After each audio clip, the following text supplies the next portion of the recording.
AP రాజకీయాల్లో ఇప్పుడు MLC ఎన్నికలు హాట్ టాపిక్ కాబోతున్నాయి. ఖాళీ కానున్న ఆ 2 సీట్ల కోసం కూటమిలో అంతర్గతంగా ఏం జరగబోతుంది? మిత్రపక్షాలైన బీజేపీ, జనసేనలను కాదని ఆ 2 స్థానాలను టీడీపీ తన ఖాతాలో వేసుకోవాలని నిర్ణయించుకుందా?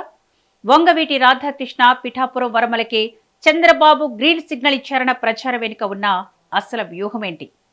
కూటమికి తలనొప్పిగా మారిన ఆశావహుల జాబితాను అధిష్టానం ఎలా మేనేజ్ చేయబోతుంది?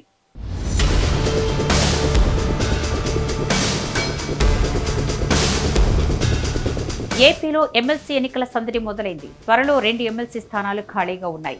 దీంతో ఆశావహులు ఎవరికి వారే ప్రయత్నాలు మొదలుపెట్టారు. అయితే కూటమి ప్రభుత్వం ఉండడంతో 3 పార్టీల మధ్య 2 పదవులు సర్దుబాటు కష్టంగా మారింది.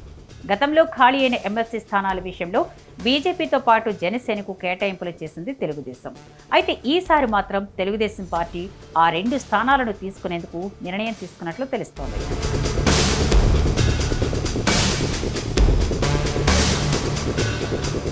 2 ఎమ్మెల్సీలు టీడీపీకే కేటాయిస్తామని, ఇదే విషయాన్ని చంద్రబాబు బీజేపీ పెద్దలకు కూడా తెలియజేశారని ప్రచారం సాగుతుంది. అయితే తెలుగుదేశం పార్టీలో ఆశావహులు 10 మందికి పైగా ఉన్నారు. వారికి సీట్ల సర్దుబాటు చేయడం అంటే కష్టంతో కూడుకున్న పని. గత ఎన్నికల్లో సీట్లు త్యాగం చేసిన వారితో పాటు పార్టీ కోసం పనిచేసిన నేతలకు ప్రాధాన్యం ఇవ్వాల్సిన అవసరం ఉంది.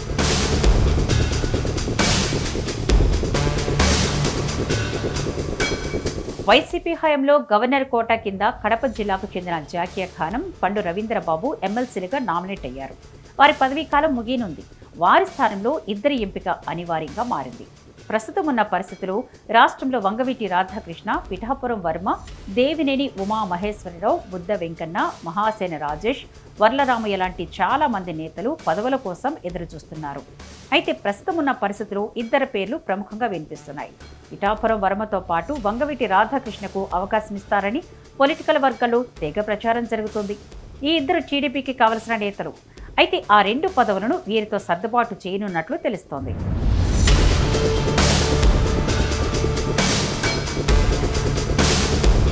ప్రస్తుతం ఏపీ రాజకీయాలు కాపుల చుట్టూ తిరుగుతున్నాయి. ఈ పరిస్థితిలో కాపులపై విపరీతంగా ప్రభావితం చూపే వంగవీటి మోహన్ రంగ కుమారుడిగా ఉన్న రాధాకు అవకాశం ఇస్తే బాగుంటుందన్న అభిప్రాయం వినిపిస్తోంది.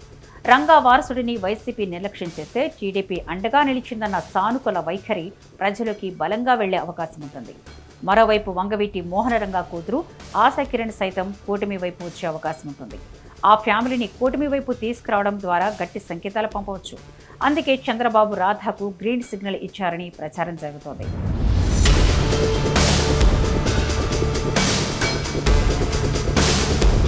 పవన్ కళ్యాణ్ కోసం తన సీటు త్యాగం చేశారు పిఠాపురం వర్మ.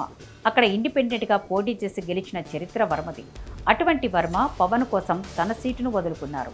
అప్పట్లో చంద్రబాబు ఎమ్మెల్సీ పదవి ఇస్తానని హామీ ఇచ్చారు. ఇప్పుడు 2.5 సంవత్సరాలు గడుస్తున్న తరుణంలో వర్మకు ఎమ్మెల్సీ పదవి ఇవ్వాలని చంద్రబాబు సూత్రప్రాయంగా ఒక నిర్ణయానికి వచ్చినట్లు తెలుస్తోంది. ముందుగానే సాఫీగా ఈ ఎంపిక ప్రక్రియ పూర్తి చేయాలని చంద్రబాబు భావిస్తున్నట్లు సమాచారం. చూడాలి మరి ఏం జరుగుతుందో.